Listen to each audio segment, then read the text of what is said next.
साथियों नमस्कार, मैं रामकृष्ण गर्ग और हमारे YouTube चैनल RK स्टडी अड्डा में आप सभी लोगों का स्वागत है। जैसा कि आप सभी लोग जानते हैं, मैं प्रतिदिन मनोविज्ञान के क्षेत्र में एक वीडियो लाता रहता हूं। उसी के अगले क्रम में आज का हमारा टॉपिक है परीक्षण के प्रकार। तो प्लीज़ आप इसे अंत तक जरूर देखिए, क्योंकि यह बहुत ही महत्वपूर्ण होने वाला है। शिक्षक पात्रता परीक्षा वर्ग 3, वर्ग 2, वर्ग 1, UPTET, CTET एवं महिला बाल विकास विभाग में सुपरवाइजर। तो चलिए शुरू करते हैं। आज का हमारा टॉपिक परीक्षण के प्रकार, टाइप ऑफ टेस्ट। तो सबसे पहला प्रकार देखते हैं, नंबर 1, प्रशासन के शर्तों की कसौटी के आधार पर, जिसमें से नंबर ए है व्यक्तिगत परीक्षण। व्यक्तिगत परीक्षण में प्रशासन एक समय में केवल एक ही व्यक्ति का परीक्षण लेता है। तो ये तो आप समझ ही गए होंगे, व्यक्तिगत मतलब एक समय में एक का। इस परीक्षण से प्राप्त परिणाम अधिक विश्वसनीय होते हैं, क्योंकि परीक्षण की सारी परिस्थितियां पूर्ण नियंत्रित रहती हैं। इस परीक्षण के उदाहरण हैं जैसे डॉक्टर भाटिया का बुद्धि परीक्षण। क्लियर हुआ दोस्तों। अब देखते हैं नंबर बी, इसके अंतर्गत आता है सामूहिक परीक्षण। तो इस प्रकार के परीक्षण में प्रशासन एक ही समय में सैकड़ों व्यक्तियों तक का परीक्षण ले सकता है, और इस परीक्षण से समय एवं धन दोनों की बचत होती है। आज के व्यस्त युग में इसका प्रचलन निरंतर बढ़ता जा रहा है। प्रश्न आया है परीक्षाओं में कि आज के समय में सबसे ज़्यादा किस प्रकार का परीक्षण होता है। तो दोस्तों, आज के समय में सबसे ज़्यादा सामूहिक परीक्षण होता है। सामूहिक परीक्षण में सभी परीक्षार्थियों को एक जैसे निर्देश एवं परिस्थितियां प्राप्त होती हैं।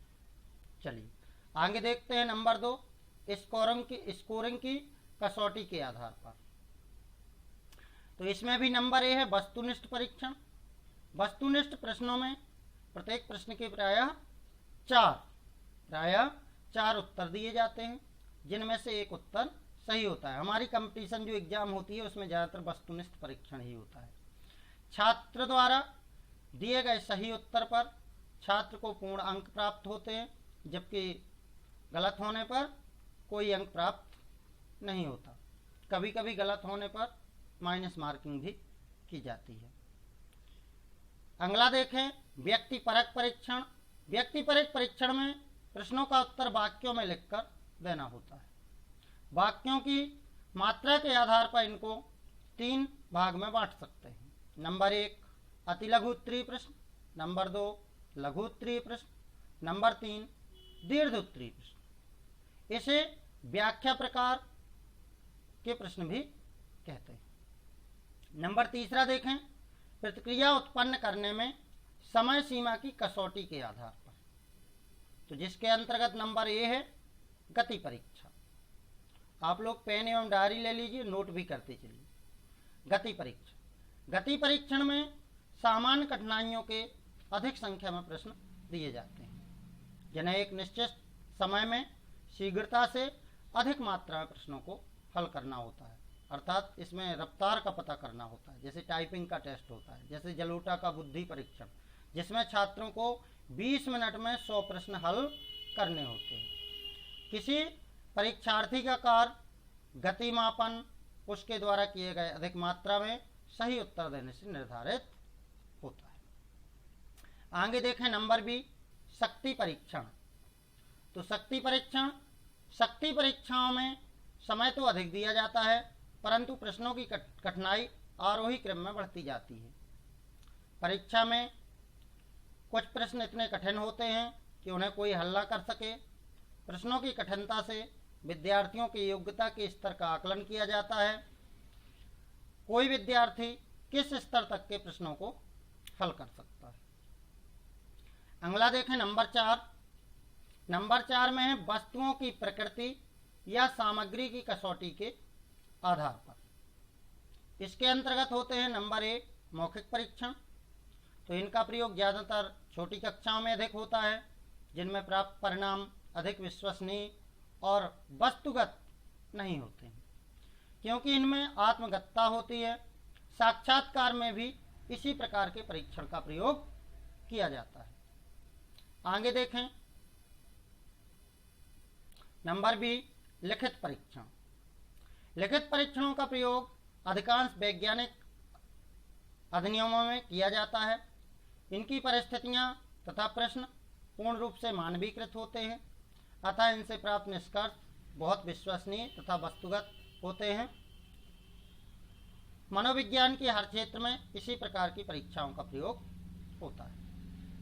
नंबर सी देखें आप, प्रदर्शन का परीक्षण। इसमें कोई प्रश्न का उत्तर नहीं देना होता है, बल्कि एक कार्य दिया जाता है जिसको एक निश्चित समय में वह कार्य करना होता है, अर्थात उस कार्य में आपका प्रदर्शन कैसा रहा।